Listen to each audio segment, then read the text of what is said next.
بسم اللہ الرحمن الرحیم۔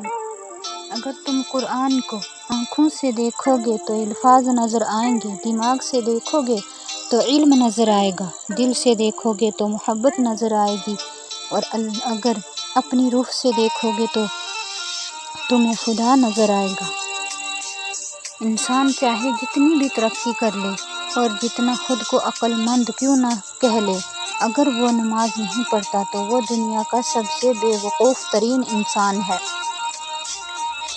جب عبادت بوجھ سے سکون بن جائے تو سمجھ لو تم کو اللہ سے اور اللہ کو تم سے محبت ہو گئی ہے۔ دعا کی قبولیت آواز کی بلندی سے زیادہ دل کی تڑپ کا تقاضا کرتی ہے، کیونکہ دعا صرف الفاظ کا مجموعہ نہیں بلکہ روح کی طلب اور کیفیت کا نام ہے۔ یا اللہ، اپنے سوا کسی کا محتاج نہ کرنا۔